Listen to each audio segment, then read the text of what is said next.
Tentu saja pada malam hari ini saya ingin berbagi kepada Anda semua mengenai bagaimana Anda bisa mendapatkan keuntungan yang luar biasa dari yang namanya Bitcoin digital mining, terutama digital mining ya. Oke. Baik, saya akan share sesuatu buat Anda semua ya agar Anda bisa lebih memahami mengenai konsep daripada digital mining ini dan bagaimana dahsyat dan luar biasanya digital mining ini bisa membawa keuntungan buat Anda ya. Oke, malam ini kita sharing berkenaan dengan yang namanya digital mining revolution.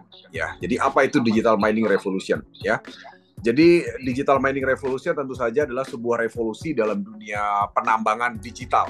Ya, dalam hal ini tentu saja penambangan Bitcoin. Karena mungkin saya yakin sekali Anda semua sudah dengar Bitcoin, ya sudah dengar mengenai istilah penambangan. Namun banyak dari Anda mungkin belum betul-betul memahami apa sebenarnya itu penambangan Bitcoin dan kenapa hari ini penambangan itu disebut dengan digital mining ya. Karena selama ini memang kita semua kenal yang namanya penambangan dalam bentuk fisik ya. Artinya penambangan itu memang dalam dunia penambangan Bitcoin itu diciptakan daripada sesuatu yang sifatnya fisik ya, berupa mesin, kelistrikan dan juga lokasi penambangan ya. Oke, saya review sedikit buat rekan-rekan sekalian malam hari ini ya, bahwa kita semua dan saya yakin Anda semua sudah selalu mengikuti bahwa ternyata Bitcoin itu terbukti sejak ada harganya di tahun 2010 ya. Jadi Anda mungkin ingat pertama kali harganya Bitcoin itu terbentuk di 2010. Waktu itu gara-garanya ada seseorang pemain game yang beli pizza dan dibayar dengan 10.000 Bitcoin ya, 2 loyang pizza. Nah, pada saat itu adalah harga perdana satu Bitcoin itu terbentuk yaitu sekitar 0,003 dolar.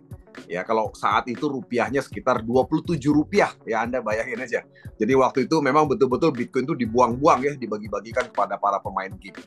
Nah, kemudian di akhir tahun 2012 harga Bitcoin menjadi 13,51 dolar ya.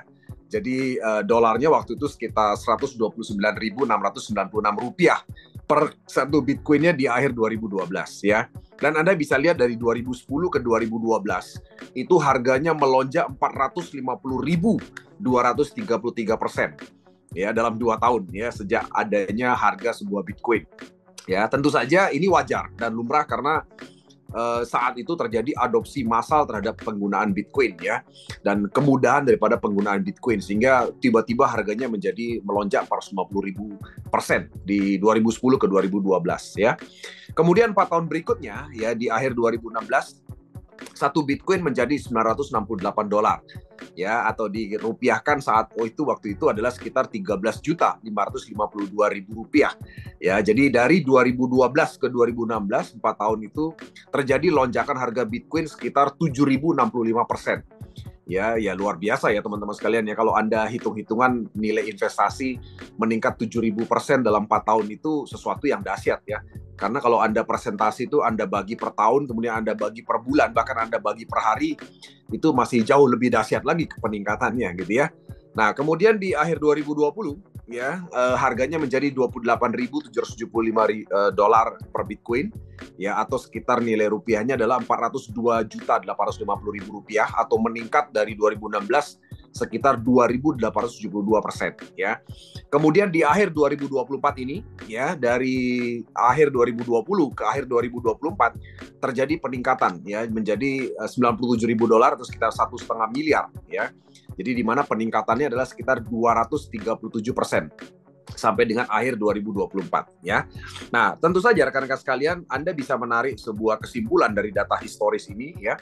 Jadi secara analisa teknikal ya, setiap 4 tahun sekali itu harga Bitcoin tuh melonjak sangat tajam sekali ya.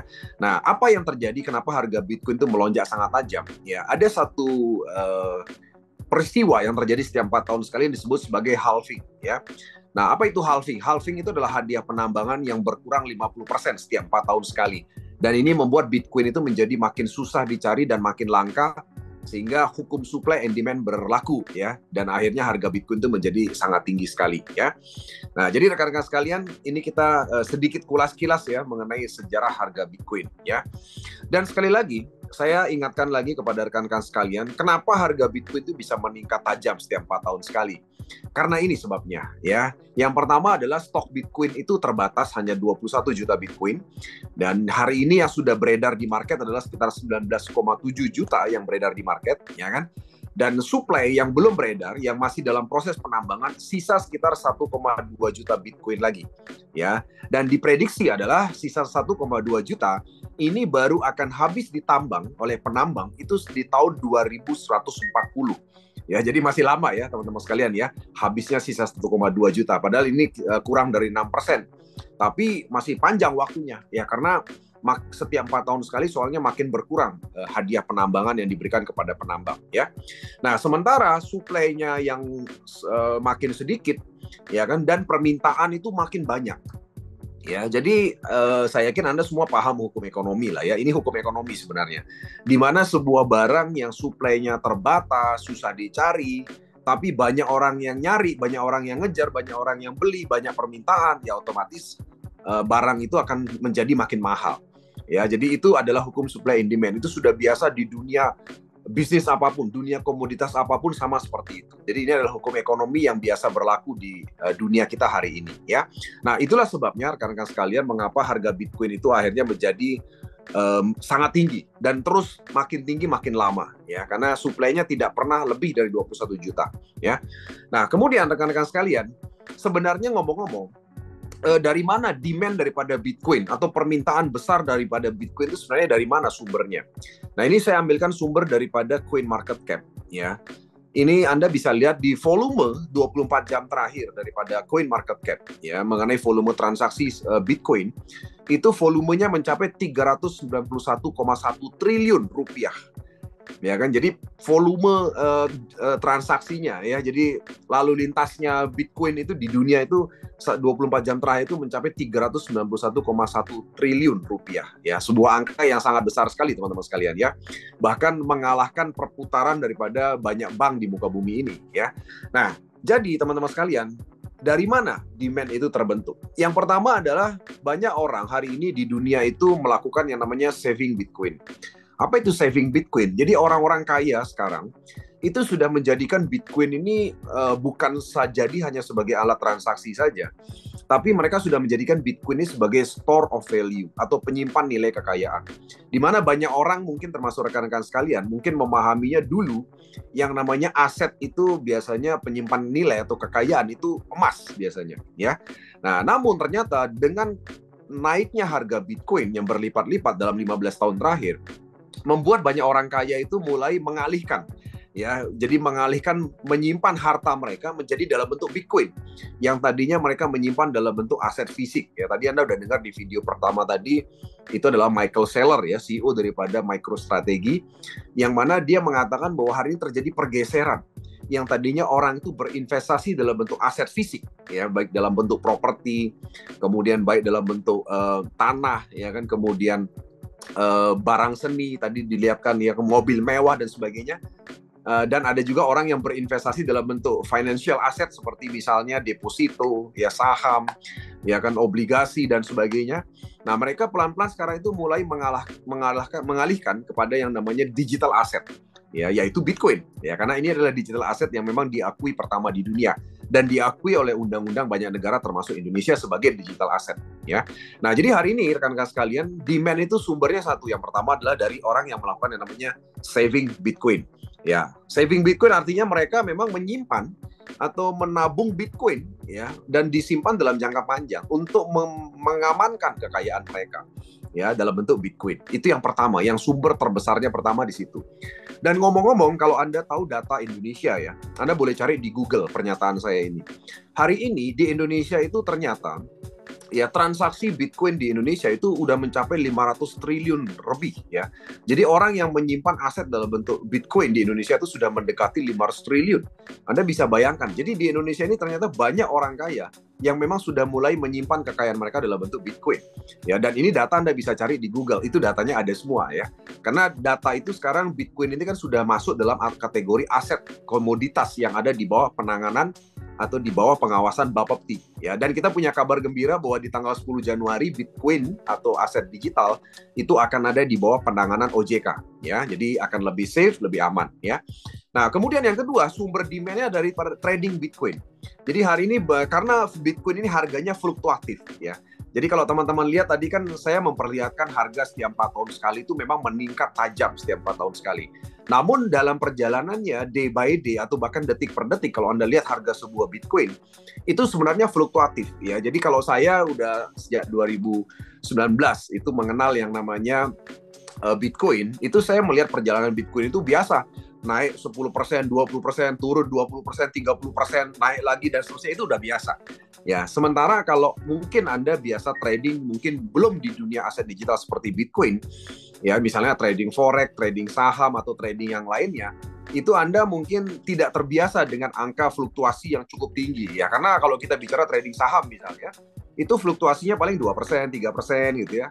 Jadi nggak banyak gitu loh. Atau trading mata uang misalnya itu nggak terlalu banyak. Tapi kalau yang namanya aset digital itu memang fluktuasinya luar biasa. Nah tentu saja fluktuasi yang luar biasa ini juga dimanfaatkan oleh para trader untuk mereka mengambil keuntungan dari capital gain ya, atau dari naik turunnya harga sebuah Bitcoin. Dan tentu saja itu memberi keuntungan buat mereka. Ya, tapi demikian juga kalau misalnya mereka lagi apes ya mereka tidak akan mendapatkan keuntungan gitu ya. Nah, dari yang ketiga, ya transaksi yang ketiga adalah transaksi Bitcoin itu sendiri. Jadi teman-teman sekalian, sahabat Crypto Academy, transaksi Bitcoin hari ini terbukti memudahkan banyak orang melakukan transaksi. Ya, jadi banyak orang hari ini bisa menyelesaikan transaksi mereka dengan Bitcoin. Ya, kalau Anda hari ini transfer antara sesamaan bank misalnya di Indonesia itu mudah. Tapi kalau coba Anda mau transfer ke luar negeri ya, dengan jumlah misalnya cukup besar, Anda nggak mungkin pakai m-banking gitu kan, nggak mungkin juga pakai lewat bank dengan cara konvensional. Bisa, tapi perlu waktu yang sangat lama sekali teman-teman sekalian ya. Nah hari ini transaksi Bitcoin itu sudah terbukti bisa melancarkan transaksi di seluruh dunia ya rekan-rekan sekalian ya. Nah kebetulan saya sendiri juga punya kebetulan produk pupuk organik yang kebetulan kami punya konsumen itu dari luar Indonesia ya. Nah di mana mereka itu kalau bayar dulunya itu biasanya kan pakai rupiah, pakai US dollar, dikirim dari bank sana ke bank Indonesia gitu kan. Nah itu nyampe Indonesia itu bisa 2 minggu. Nah tapi dengan adanya Bitcoin ini tentu saja memudahkan transaksi seperti itu. Karena menggunakan Bitcoin langsung cepat sekali dan bisa mengirim dengan jumlah berapapun. Nah tentu saja ini memudahkan banyak sekali transaksi bisnis di dunia. Nah inilah 3 sumber daripada demand atau permintaan Bitcoin di dunia. Makanya kenapa hari ini transaksinya begitu besar sekali, 391,1 triliun di 24 jam terakhir ya. Nah, lalu ngomong-ngomong teman-teman sekalian, dari semua transaksi Bitcoin yang sedemikian banyak dan sedemikian besarnya, sebenarnya siapa sih yang memvalidasi transaksi tersebut? Ya, karena teman-teman sekalian, kalau Anda ketahui, kalau Anda transaksi menggunakan bank, gitu ya, Anda misalnya transfer dari bank BCA ke bank BRI dan sebaliknya misalnya, tentu saja ada server bank yang melakukan validasi transaksi. Ya, apa itu validasi transaksi? Validasi itu pengertiannya adalah melakukan verifikasi transaksi. Ya, apakah betul akunnya ada duitnya, kemudian penerimanya apakah benar nomor rekeningnya, namanya dan sebagainya. Nah, setelah transaksi terjadi, maka data transaksi itu disimpan dalam buku besar bank. Ya, jadi kalau buku besar bank itu disimpan dalam server bank. Ya, atau kita sebut sebagai buku besar bank gitu ya. Nah, Bitcoin mungkin Anda sudah tahu bahwa Bitcoin itu tidak memiliki perusahaan di belakangnya. Tidak ada server terpusat di belakangnya. Bank itu sistemnya sentralisasi, sementara Bitcoin itu sistemnya adalah desentralisasi, ya, di mana tidak ada server terpusat, ya. Jadi servernya itu adalah internet, bisa ada di mana-mana, ya.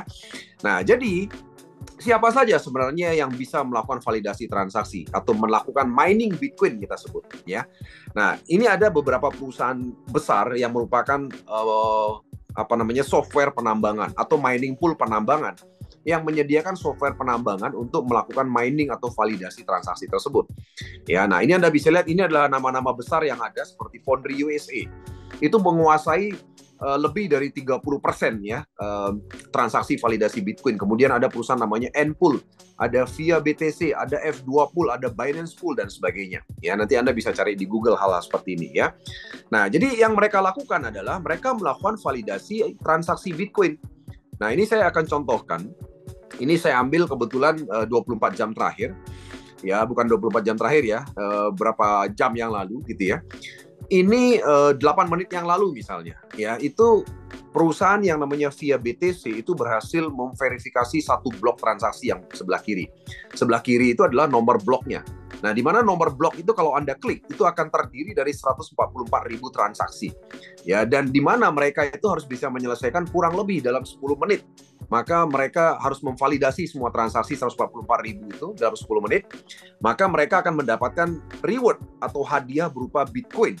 Yang besarnya Anda bisa lihat, 3,144 Bitcoin.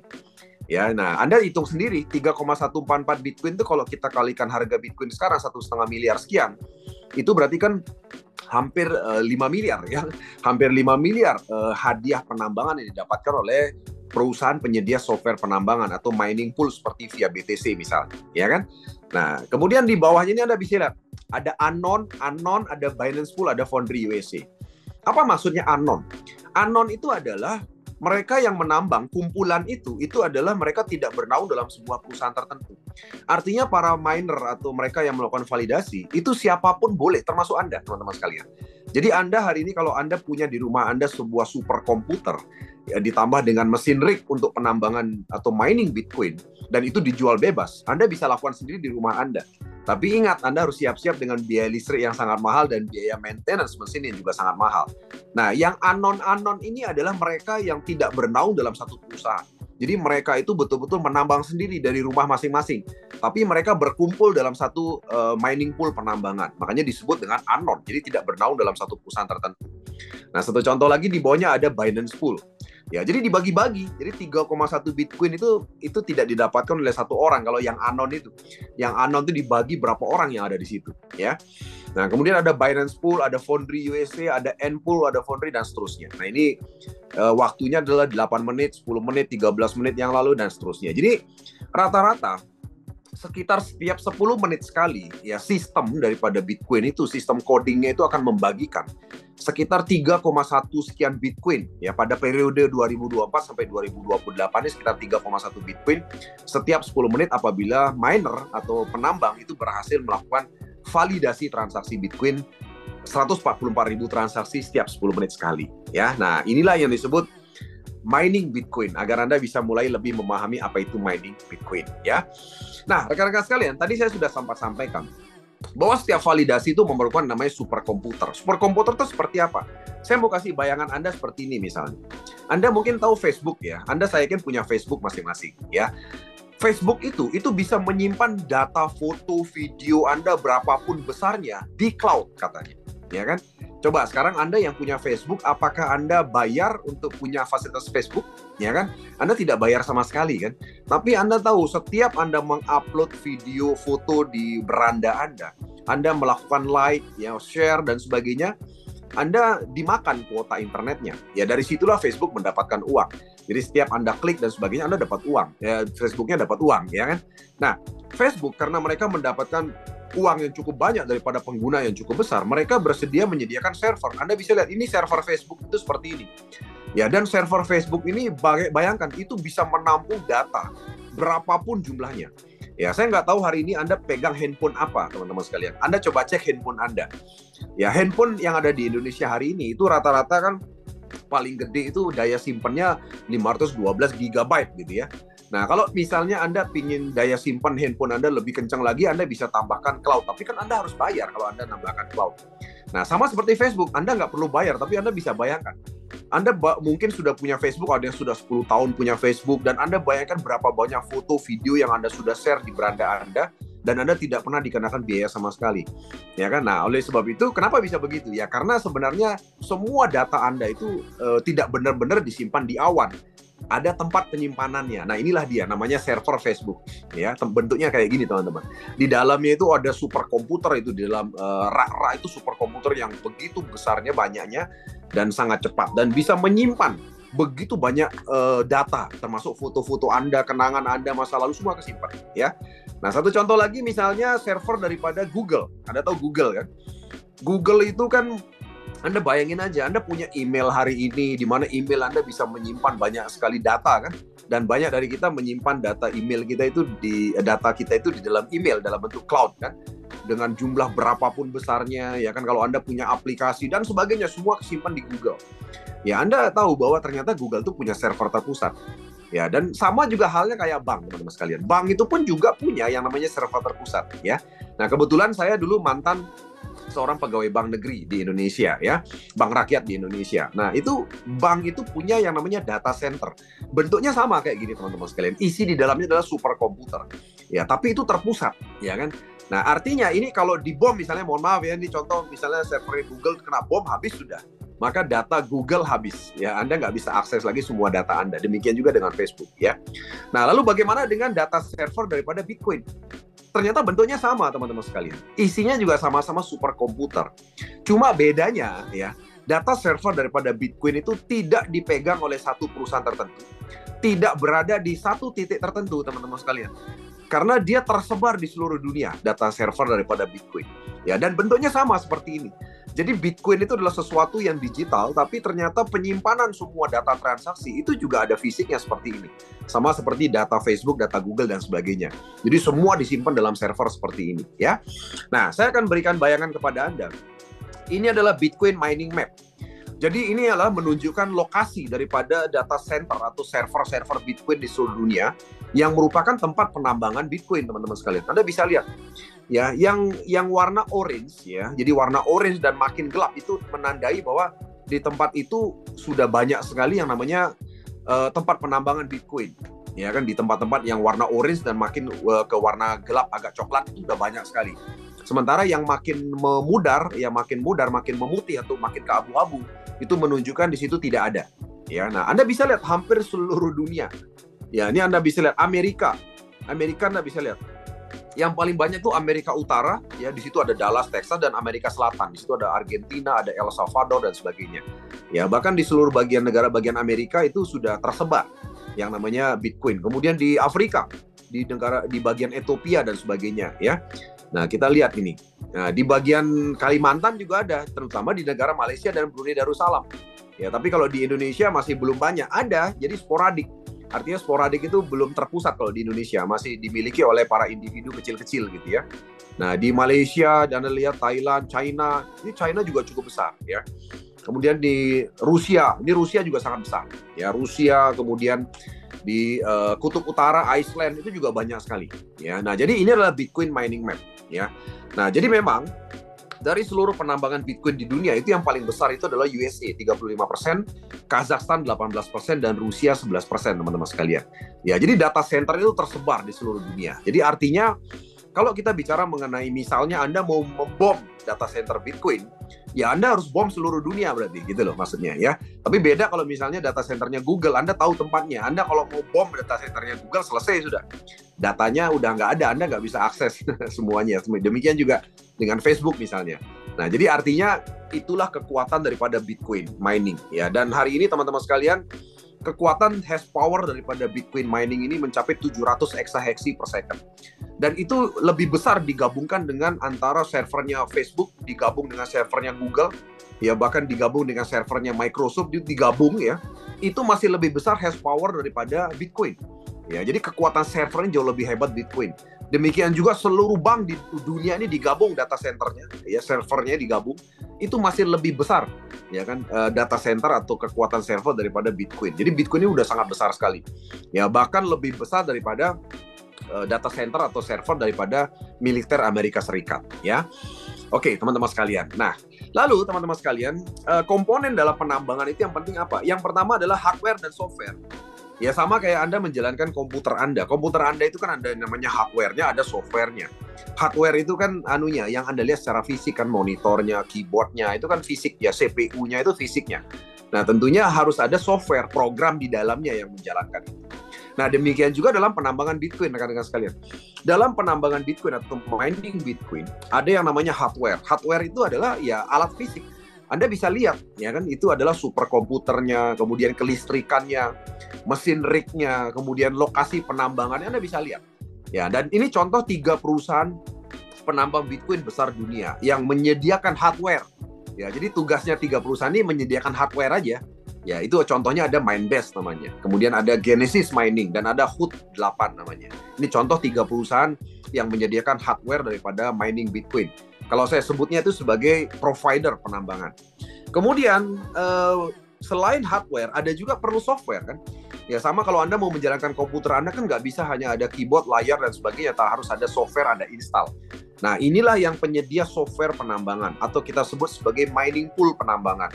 Ya, jadi salah satu ada 3 contoh di sini yaitu Foundry USA. Tadi saya sudah tunjukkan ya. Kemudian ada Npool, ada Binance Pool. Ya, Binance mungkin Anda udah kenal ya. Binance itu adalah salah satu exchanger terbesar di dunia dan ternyata mereka juga punya mining pool yang namanya Binance Pool. Ya, jadi mereka juga menyediakan yang namanya software untuk penambangan Bitcoin ya, namanya Binance Pool. Oke. Nah, jadi ini adalah komponen penting dalam yang namanya penambangan Bitcoin, rekan-rekan sekalian ya. Nah, kita masuk pada revolusi yang sedang terjadi hari ini di dunia. Bahwa pilihan dalam melakukan mining Bitcoin itu ada 2, rekan-rekan sekalian. Yang pertama adalah physical mining. Apa itu physical mining? Physical mining itu artinya Anda melakukan penambangan dan Anda terlibat secara langsung, maksudnya physical itu. Ya, artinya seperti pada gambar, Anda mungkin menyiapkan programnya, Anda mengontrol mesinnya, Anda bahkan mengontrol juga softwarenya. Ya, dan Anda betul-betul konsen dan mengontrol sendiri. Itu namanya physical mining, seperti pada gambar. Ya, kemudian yang sebelah kanan ada yang disebut dengan digital mining. Dalam digital mining, Anda tidak perlu secara langsung mengontrol semuanya. Ya, Anda tinggal menikmati hasil penambangannya. Anda tinggal mengamati dari handphone Anda saja. Ya, dan Anda tidak perlu menyiapkan semua mesin, ya, superkomputer, tidak perlu menyiapkan mesin rig, ya kan? Tidak perlu menyiapkan kelistrikan dan maintenance mesin, Anda nggak usah urus. Ya, jadi Anda percayakan kepada perusahaan yang namanya Cloud Mining Company. Jadi perusahaan digital mining yang sudah terbukti dan berhasil melakukan penambangan cloud namanya atau digital mining. Jadi Anda tinggal menikmati bersihnya saja. Ya, mereka akan melakukan penambangan untuk Anda atau mining untuk Anda dan hasil miningnya mereka akan kurangi dengan biaya listrik dan biaya maintenance lainnya. Nah, Anda tinggal menikmati di HP saja. Anda tinggal lihat di HP Anda di mana hasil Bitcoin-nya Anda bisa terima. Dan menariknya digital mining adalah tentu saja Anda bisa mendapatkan hasil daripada Bitcoin mining dimanapun Anda berada. Ya, beda dengan physical mining. Kalau physical mining, Anda betul-betul harus memilih lokasi yang tepat. Ya kan? Nah, satu contoh teman-teman sekalian. Hari ini kalau Anda menambang di Indonesia, Anda pasti dimarahi orang. Kenapa? Karena mesin penambangan itu ribut sekali. Ya, itu kayak jutaan tawon gitu kalau berbunyi. Ya, nanti Anda saya lihatkan videonya. Jadi kalau di Indonesia ini memang nggak gampang untuk melakukan penambangan Bitcoin karena suaranya ribut itu yang pertama. Yang kedua, di Indonesia ini internetnya nggak stabil. Yang ketiga, listrik juga naik turun. Nah, itu udah nggak bisa berhasil menambang Bitcoin. Karena menambang Bitcoin itu bicara mengenai konsistensi dalam melakukan pemecahan algoritma transaksi blockchain. Ya kan? Jadi kalau nggak konsisten dari sisi kecepatan mesin, dari sisi kelistrikan dan juga kecepatan daripada transaksi atau validasi, maka tidak akan berhasil mendapatkan Bitcoin ya. Nah, jadi yang digital mining ini yang saya juga sudah lakukan sejak 2019. Ya, kenapa? Karena ya itu tadi, kita tidak perlu terlibat secara fisik. Dan Anda berada dimanapun, Anda bisa lihat.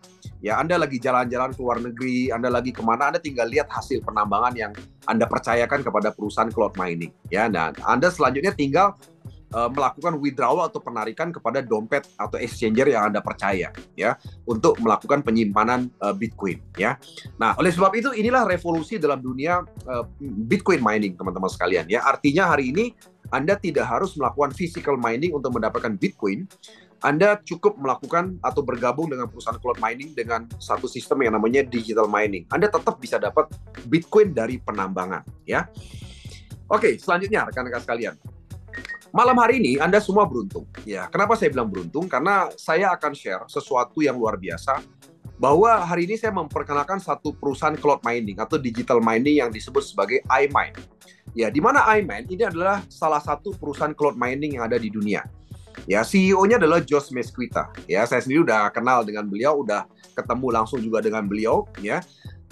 Waktu di Korea kemarin dan juga sempat waktu di Bali ya. Dan yang menariknya adalah iMine ini didukung oleh 2 perusahaan yang sudah juga sangat terpercaya. Yang pertama adalah perusahaan mining provider-nya, atau yang tadi saya sudah singgung sebagai hardware, yang menyediakan hardware-nya, yang menyediakan lokasi penambangan mesinnya, kemudian superkomputernya dan sebagainya disiapkan oleh perusahaan ini, yang namanya adalah Minebase. Dan kebetulan saya juga udah kenal sejak 2019 dan sudah menambang lewat perusahaan tersebut sejak 2019. Ya, CEO-nya adalah Eyal Arvamovic. Ya. Kemudian satu lagi adalah iMine, di belakangnya ada mining pool atau software penambangan. Ya, salah satunya adalah yang paling besar adalah Foundry USA.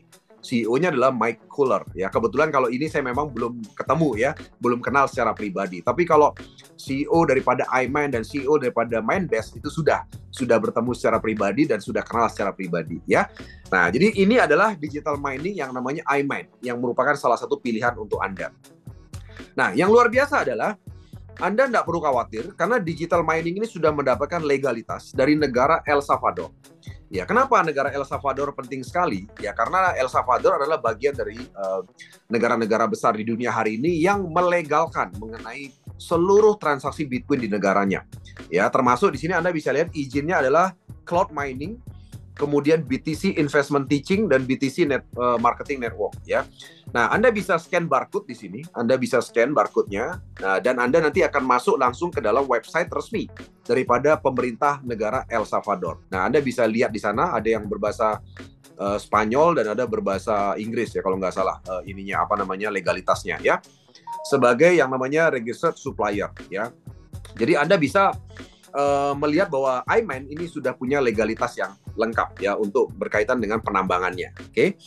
Nah, mengapa iMind? Karena yang jelas dia sudah punya pengalaman sejak 2019, teman-teman sekalian ya. Jadi 2019 iMind bersama dengan Mindbase itu sudah melakukan penambangan di lokasi pertama mereka yaitu di Ekibastuz, Kazakhstan. Nah, Ekibastuz, Kazakhstan ini kapasitasnya 350 megawatt. Ya, dan saya waktu itu 2019 memulai penambangan di sini, di lokasi ini. Ya, dan sebagai informasi buat Anda, 350 megawatt itu setara dengan listrik untuk 3 provinsi di Indonesia. Ya, jadi di Indonesia ini satu provinsi itu kira-kira membutuhkan sekitar 100 megawatt, teman-teman sekalian, daya listriknya. Ya. Nah, ini di 2019, kemudian 2020 mereka membuka penambangan baru di Tiongkok, ya, Mongolia Dalam 100 megawatt. Kemudian 2022 ya, saya juga akhirnya memulai lagi penambangan baru bersama mereka dan di lokasi ini Latam Argentina. Tapi saya baru memulainya di Juli 2024 di lokasi Latam Argentina. Ini kapasitasnya 100 megawatt. Namun yang menarik di lokasi ini adalah mereka tidak lagi menggunakan batu bara dan minyak bumi sehingga disebut dengan green energy mining, di mana mereka menggunakan gas bumi yang keluar dari perut bumi Argentina. Jadi tidak ada polusi udara dan emisi gas buang ya. Kemudian di 2024 ini mereka menambah satu lokasi tambang lagi yaitu di Dallas, Texas. Ya, dan ini kemarin kunjungan di Oktober 2024 di lokasi baru di Dallas dan Texas. Dan inilah sebabnya mengapa mereka punya pengalaman karena Anda lihat mereka mengalami banyak sekali masalah buruk di dunia berkenaan dengan penambangan Bitcoin. Satu contoh misalnya pengusiran penambangan Bitcoin di Cina tahun 2021 mereka alami. Kemudian ada coronavirus juga mereka alami yang menyebabkan adanya travel warning. Ya, jadi banyak sekali kejadian yang mereka sudah alami dan namun sampai hari ini mereka masih berdiri tegak perusahaan ini. Nah, ini yang luar biasa. Jadi mereka udah punya pengalaman yang luar biasa ya.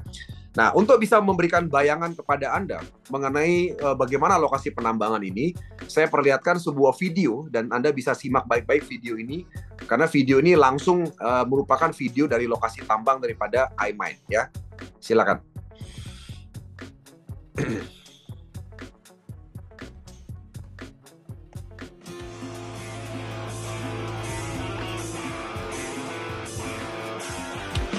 Welcome to the Latam mining facility.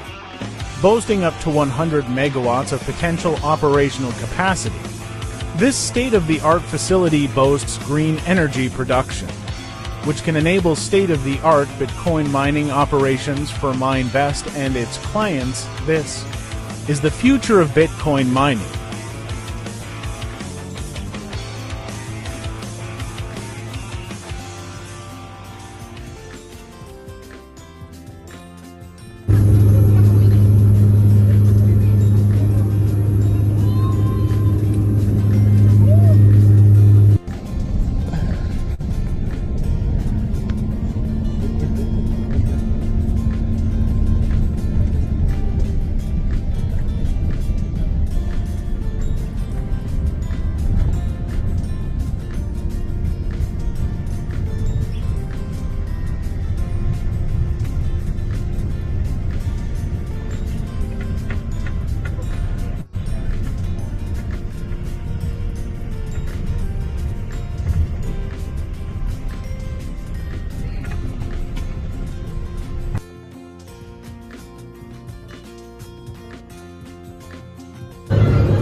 Hello everyone, thank you for coming here. Hola a todos, gracias por venir aquí.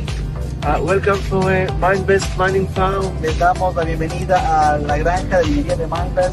All this facility you see here was built specifically for Bitcoin mining for Mindbase. Toda esta granja que ustedes ven aquí fue específicamente construido para la minería de Bitcoin y de Mindbase. This is, you can say, more as a test facility. Esta es una granja de prueba en este momento.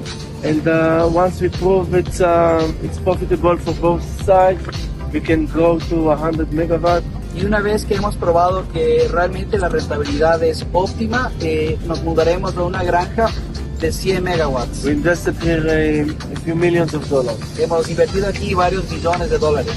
Behind me there are containers for mining machines. Atrás mío, como ustedes pueden ver, hay contenedores en los que hay CPUs y máquinas de minería. The other side, you see the green containers. These are gas generators from gas to electricity. Los contenedores verdes que ustedes ven acá justamente son para generar de gas.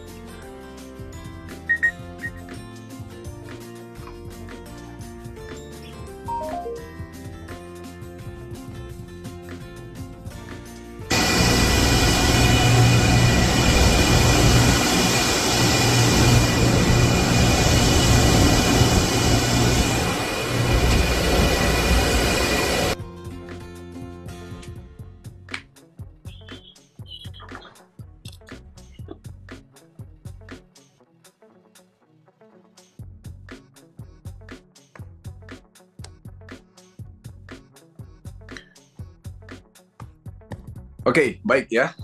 Rekan-rekan sekalian, tadi Anda sudah melihat ya bagaimana penambangan Bitcoin itu berjalan di Latam, Argentina, dan tadi sedikit foto-foto di Texas, Dallas ya, karena memang yang di Dallas, Texas itu baru mungkin beroperasi di Januari ini, jadi kita belum bisa lihat karena teman-teman kemarin ke sana di Oktober ya, 2024 ya. Nah, jadi sekali lagi saya ingatkan kepada Anda semua bahwa penambangan ya Bitcoin bersama dengan Mindbase ya, yaitu iMine ya, merupakan perusahaan cloud mining ya, itu tentu saja mereka menggunakan green energy mining ya. Apa itu green energy mining? Tadi saya sudah sempat sampaikan bahwa green energy mining adalah mereka tidak lagi menggunakan batu bara dan minyak ya untuk melakukan pembangkit listriknya, karena tentu saja itu terbukti menimbulkan polusi udara dan emisi gas buang yang luar biasa banyak.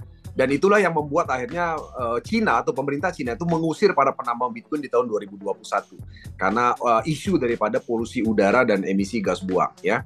Nah, di Latam Argentina itu menggunakan gas bumi. Tadi Anda bisa lihat bahwa gas bumi itu keluar dari perut bumi Argentina, dan sebenarnya pemerintah Argentina udah membuang gas bumi itu, tapi oleh Mindbase dimanfaatkan sebagai pembangkit listrik untuk lokasi penambangan di Latam Argentina.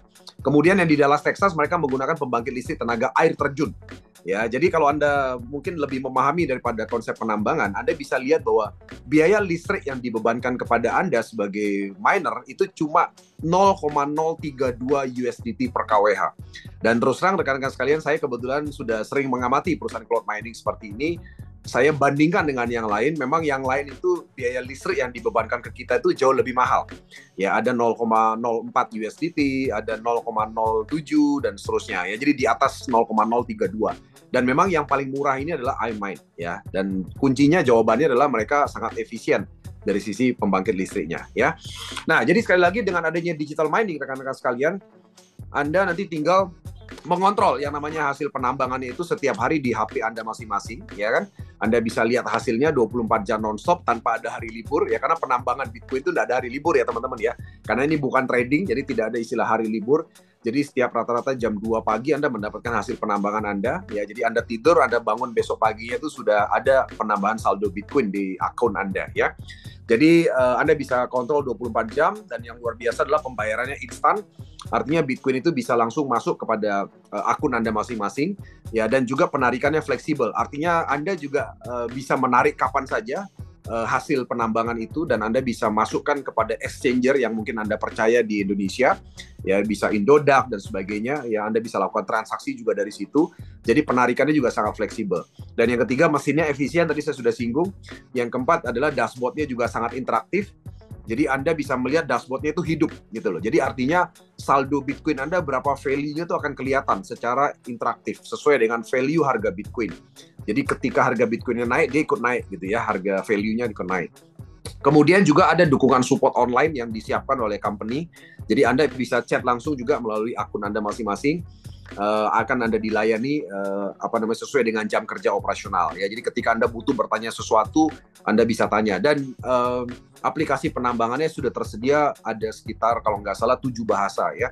Ada bahasa Indonesia, ada jangan khawatir ya, bahasa Cina, bahasa Arab bahkan ada ya, dan sebagainya. Anda bisa open di situ ya. Nah, kemudian rekan-rekan sekalian, yang menarik adalah digital mining ini Anda bisa memulai dengan uang kecil untuk memulai penambangan digital mining bersama iMine ya. Kami menyediakan ada 6 jenis ya paket penambangan bersama iMine. Yang pertama adalah nano package ya. Nano package itu Anda bisa mulai dari sekitar 4.625.000 ya, di mana masa pendambangan normalnya adalah 1.200 hari ya. Jadi hari ini kebetulan kita masih ada dalam masa promo rekan-rekan sekalian, bahwa Anda mendapatkan masa penambangan itu 1.400 hari ya, dan hash powernya normalnya adalah 15 terahash per second ya. Jenis mesin yang digunakan semua sama, yaitu Antminer S19J Pro ya, di mana powernya 476 watt, kemudian biaya listriknya Anda bisa lihat sekitar 0,036 USDT per kWh. Nah, ini yang pertama. Kemudian mesin yang lebih besar lagi yaitu mesin nano, yaitu 9,2 juta sekian, di mana hash power penambangan atau kekuatan mesin atau kecepatan mesinnya kita sebut seperti itu adalah 30 terahash ya. Dan tentu saja kalau kecepatannya lebih besar ya, tentu saja hasil penambangan Anda akan lebih banyak. Kemudian yang ketiga adalah mini ya, 18.500.000 ya, dengan hash power mesin 60 terahash ya. Kemudian yang berikutnya adalah basic 37 juta, itu 120 terahash. Kemudian mesin standar 64.750.000, itu 210 terahash. Kemudian mesin Gold ya, 194.250.000 rupiah ya, itu 679 terahash ya. Dan sekali lagi saya sampaikan bahwa hari ini kita masih ada dalam masa promo, di mana Anda mendapatkan masa penambangan itu 1.400 hari. Namun promo ini tersisa hanya 34% saja, karena yang dijual promo ini hanya sekitar 1 juta terahash mesin saja ya, dan sudah terjual sekitar 66% daripada 1 juta terahash. Berarti per detik ini masih sisa 34 terahash. Ya nggak tahu besok, karena setiap hari tentu saja berkurang. Banyak yang mengambil paket promo tadi ya. Nah, saya akan berikan satu contoh rekan-rekan sekalian. Ini adalah satu contoh hasil penambangan Bitcoin dari mesin Gold. Ya, Anda bisa lihat itu dari tanggal 20 Desember sampai dengan 29 Desember, Anda bisa lihat. Ya, jadi itu kelihatan 20 Desember sampai 29 Desember dari bawah ke atas gitu ya, Anda bisa lihat. Dan Anda bisa lihat inilah hasil penambangannya, contohnya dalam bentuk Bitcoin. Ya, yang sebelah kiri adalah dalam bentuk Bitcoin yang tentu saja akan mengakumulasikan saldo Bitcoin Anda. Di sebelah kanannya adalah value dalam USDT. USDT itu setara dengan US dollar, tapi jauh lebih tinggi ya. Kalau Anda lihat rate USDT itu lebih tinggi daripada US dollar. Ya. Nah, jadi Anda bisa lihat bahwa jumlah Bitcoin yang Anda terima setiap hari itu berbeda-beda. Ya, dan yang menariknya adalah yang saya perhatikan, ketika harga Bitcoin itu naik, maka jumlah Bitcoin yang Anda dapatkan itu juga bertambah. Kenapa bisa begitu? Karena mereka membayar biaya listrik itu dalam bentuk US dollar kan. Jadi fix dalam bentuk US dollar atau USDT ya. Nah, jadi ketika harga Bitcoin-nya naik, otomatis kan Bitcoin yang dicairkan untuk membayar biaya listrik juga lebih sedikit. Sehingga Bitcoin yang Anda terima itu jadi lebih banyak. Itu logika kerjanya begitu. Ya, nah demikian juga sebaliknya, ketika harga Bitcoin-nya turun, maka jumlah Bitcoin yang Anda dapatkan dari penambangan juga turun. Anda bisa lihat di situ. Ya, jadi kelihatan naik turun jumlah Bitcoin-nya. Jadi bukan fix ya. Jumlah Bitcoin-nya naik turun, jumlah value-nya juga naik turun sesuai dengan harga ya. Nah, kalau kita hitung-hitungan ya, paket Gold yang tadi 194 juta sekian, itu rata-rata kalau kita lihat ya dari hasil yang tadi ya, contoh dalam 10 hari terakhir, itu secara rata-rata mendapatkan sekitar 0,0025 Bitcoin per harinya. Kalau kita kalikan selama kontrak, misalnya dalam masa promo ini adalah 1.400 hari, itu total Bitcoin yang didapatkan adalah sekitar 0,35 Bitcoin. Ya, dimana kalau misalnya harga satu Bitcoin mencapai 4,5 miliar saja, ya maka value aset Anda akan menjadi 1,5 miliar. Ya, dari 194 juta tadi tentunya ya. Nah, jadi itulah sebabnya mengapa kami mengajak Anda untuk melakukan penambangan Bitcoin dengan di sistem digital mining, karena bisa melipat gandakan aset Anda di masa depan ya. Jadi ini bukan trading, artinya Anda melihat value peningkatan aset Anda dalam 4 tahun ke depan ya. Jadi tapi jangan khawatir, Anda bisa melakukan penarikan kapan saja saldo Bitcoin yang Anda terima dari penambangan, dan Anda simpan di tempat yang aman, misalnya di exchanger yang Anda percaya. Contohnya adalah Indodax misalnya ya. Oke, nah ini contoh. Nah, lalu rekan-rekan sekalian, bagaimana sebenarnya yang terjadi dengan masa depan Bitcoin? Ya, kita nggak usah bicara panjang-panjang 2028, kita bicara 2025 saja ya. Nah, ada 3 hal yang terjadi teman-teman sekalian yang mungkin perlu Anda pertimbangkan dan bisa menjadi tolak ukur bagi Anda mengapa Anda harus memulai melakukan penambangan Bitcoin hari ini ya. 3 hal. Yang pertama adalah terjadi yang namanya government FOMO dan juga corporate FOMO. Ya, sebagai informasi buat Anda, FOMO itu singkatan ya. Singkatan dari dunia Bitcoin ya, dari dimana FOMO itu singkatan dari fear of missing out ya, dimana fear of missing out itu artinya ketakutan akan kehilangan kesempatan atau momentum ya, itu istilahnya seperti itu. Nah, hari ini kita memang menemui terjadi government dan corporate FOMO yang mana sebelumnya belum pernah terjadi di dunia perjalanan Bitcoin selama ini. Ya, artinya hari ini government atau pemerintah negara-negara besar itu sedang berlomba-lomba gitu ya untuk memiliki Bitcoin. Demikian juga dengan perusahaan-perusahaan raksasa. Mereka sekarang itu lagi berlomba-lomba mengumpulkan Bitcoin sebanyak-banyaknya. Ya, dan yang terakhir yang terjadi adalah ETF double demand. Apa itu? Sebentar saya ceritakan. Oke. Yang pertama adalah government FOMO. Government FOMO ya, jadi menunjukkan bahwa hari ini pemerintah negara besar itu sudah mulai menggunakan Bitcoin dalam bagian strategi negara mereka untuk menyimpan cadangan aset negara mereka dalam bentuk Bitcoin yang disebut sebagai Bitcoin Strategic Reserve. Ya, dan ini diprakarsai pertama kali memang oleh Amerika Serikat, ya, yaitu pemerintahan Donald Trump. Di mana pemerintahan Donald Trump itu sudah mengumumkan rekan-rekan sekalian bahwa di 5 tahun mendatang sejak 2025 ini mereka akan membeli 200.000 Bitcoin setiap tahun selama 5 tahun. Jadi totalnya berarti 1 juta Bitcoin dalam 5 tahun. Dan itu disimpan memang untuk menyimpan cadangan negara Amerika Serikat dalam bentuk Bitcoin. Ya, tentu saja ini adalah sebuah berita yang bagus. Dan tentu saja ini dampaknya akan ke harga Bitcoin, teman-teman sekalian. Ya, kenapa? Karena dengan tadi kita udah bahas mengenai hukum ekonomi kan. Begitu demand-nya meningkat, ya sementara supply-nya udah pasti terbatas kan Bitcoin ini kan. Maka harganya akan naik rekan-rekan sekalian ya. Nah, kemudian kabar baik yang kedua ya dalam kaitannya dengan government FOMO. Rusia itu kalau Anda dengar beritanya, itu dulu itu melarang Bitcoin, teman-teman sekalian. Jadi Rusia itu tidak mau sama sekali menyentuh Bitcoin sebagai alat transaksi di Rusia. Ya, bahkan mereka betul-betul meralang Bitcoin. Nah, namun sejak perang dengan Ukraina, ya ternyata rubel Rusia itu dan bank-bank Rusia di luar negeri itu mulai kesulitan karena Amerika dan negara-negara Uni Eropa itu mulai membanit transaksi dengan rubel. Ya, dan juga beberapa bank mereka di luar negeri. Nah, sehingga Rusia hari ini sangat terbatas untuk melakukan transaksi dengan menggunakan rubel mereka. Nah, otomatis karena mereka tidak bisa leluasa menggunakan rubel, mereka nggak mungkin dong pakai US dollar gitu ya. Kenapa? Karena US dollar kan Anda tahu musuh bebuyutan gitu kan antara Rusia dan Amerika. Nah, sehingga mereka akhirnya menggunakan satu-satunya cara yang memang tidak ada pilihan lain, yaitu Bitcoin. Ya, dan Anda bisa cari di Google bahwa hari ini Rusia sudah melegalkan Bitcoin sebagai alat transaksi internasional. Ya, jadi perusahaan-perusahaan mereka, pemerintah bahkan melakukan transaksi itu dengan Bitcoin hari ini untuk hubungan internasional, ya, belum di dalam negeri ya, tadi di hubungan internasional. Nah, tapi ini adalah sebuah berita bagus teman-teman sekalian. Ya, tadi kan kita di awal sudah bahas mengenai yang namanya analisa secara teknikal. Analisa secara teknikalnya kan Bitcoin itu 15 tahun terakhir setiap 4 tahun sekali naik. Ya, dan setiap 4 tahun ke depannya juga akan naik. Itu kan analisa teknikal gitu ya. Nah, tapi ternyata kita juga butuh dukungan analisa fundamental. Nah, hal-hal seperti inilah disebut dengan analisa fundamental atau dukungan fundamental terhadap sebuah Bitcoin ya. Kenapa? Karena ini kan negara besar. Ya, negara yang didengarkan oleh banyak negara lain ya. Nah, demikian juga dengan Cina.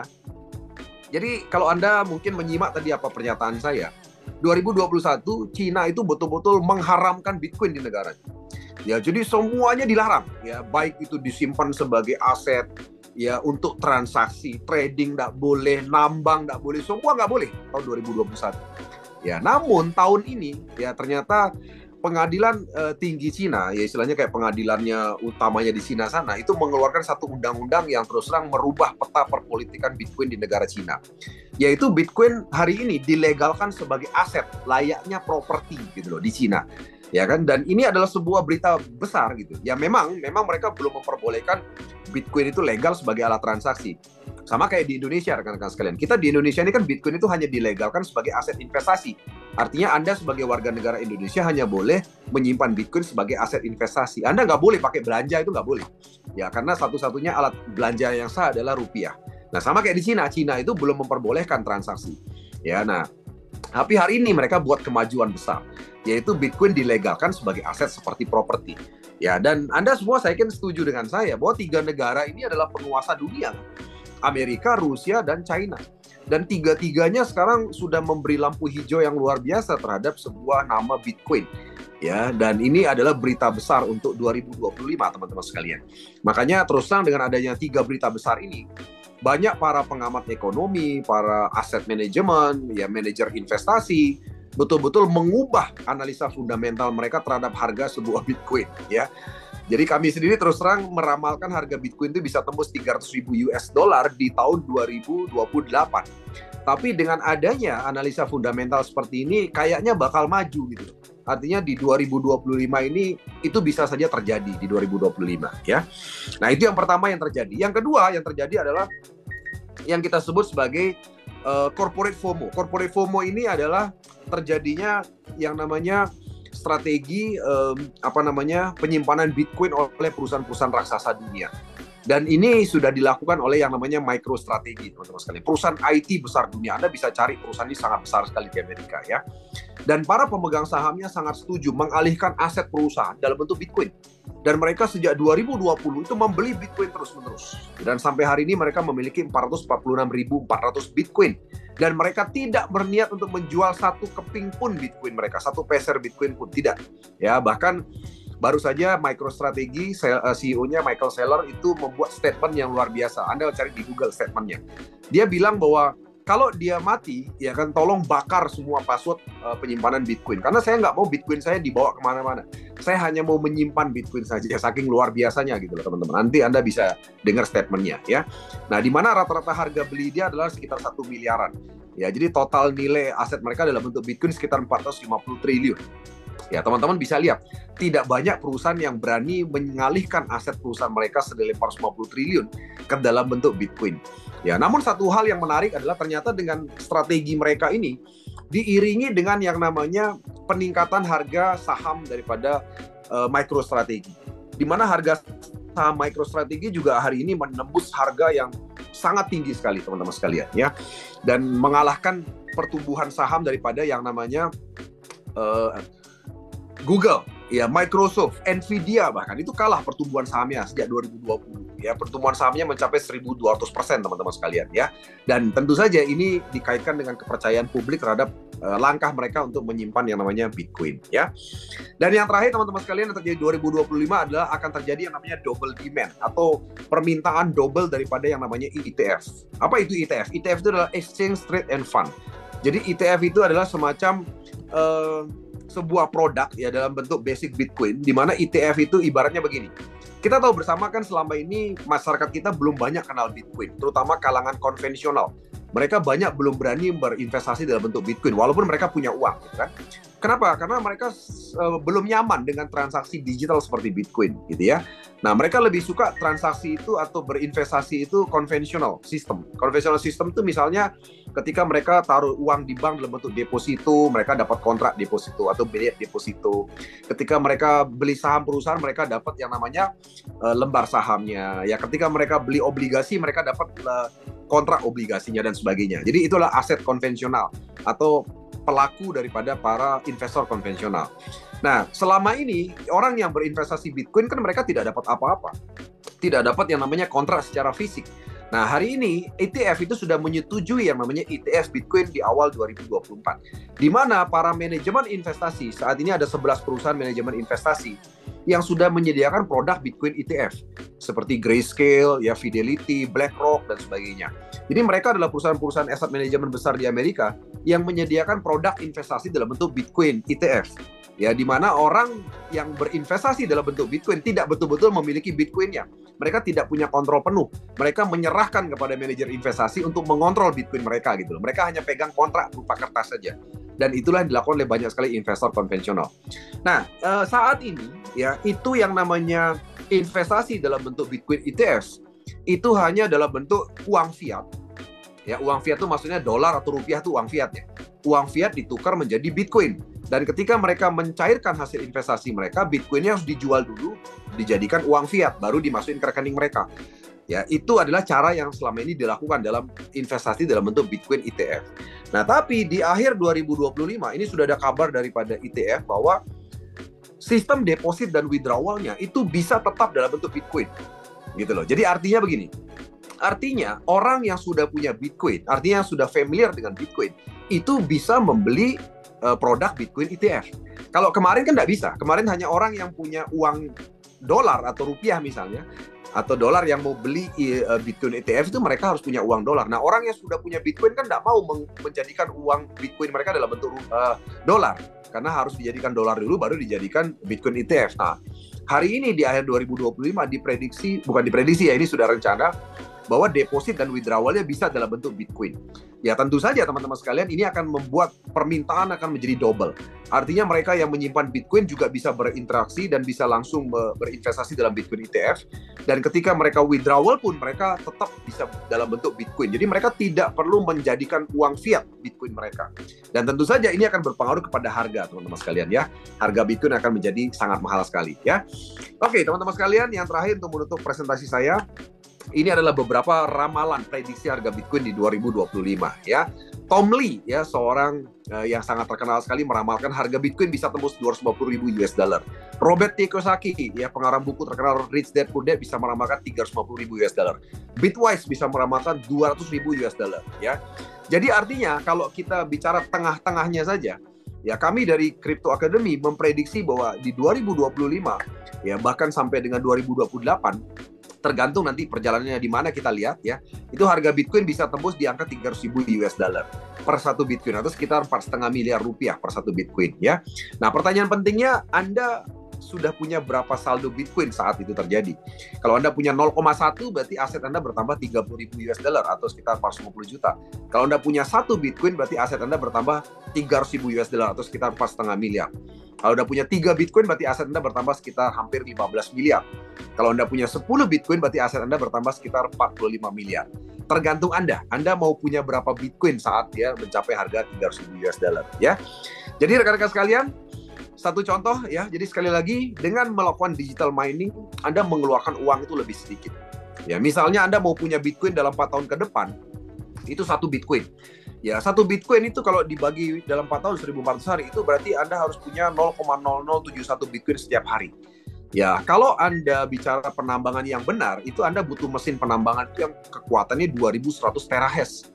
Ya, kalau Anda mau menambang secara fisik, Anda itu harus mengeluarkan uang untuk membeli mesin tersebut yang kapasitasnya 2100 terahash, 2,6 miliar. Ya, untuk bisa dalam 4 tahun bisa punya yang namanya 1 Bitcoin. Ya, memang kalau fisikal Anda punya mesinnya selamanya Anda bisa nambang. Ya, tapi kalau digital mining Anda tidak perlu punya uang sebesar itu. Cukup dengan 582 juta atau sekitar 3 mesin gold ya, Anda udah bisa punya 1 Bitcoin dalam 4 tahun ke depan. Ya, tanpa mengeluarkan uang sebanyak itu. Ya, oleh sebab itulah makanya kenapa kami mengajak Anda menambang Bitcoin bersama dengan iMine. Karena dengan uang kecil Anda bisa punya saldo Bitcoin yang berlipat-lipat di masa depan, ya. Rekan-rekan sekalian, ya, demikian presentasi saya. Silakan Anda bisa mulai bergabung bersama kami dan Anda bisa mulai penambangan ini. Anda bisa minta link referral daripada orang-orang yang memberikan Anda Zoom ini atau video ini untuk Anda bisa memulai penambangan bersama kami. Mari bergabung bersama komunitas kami yang sudah ada sekitar 20 negara di dunia ya, terutama memang yang paling besar adalah komunitas Korea dan Jepang ya.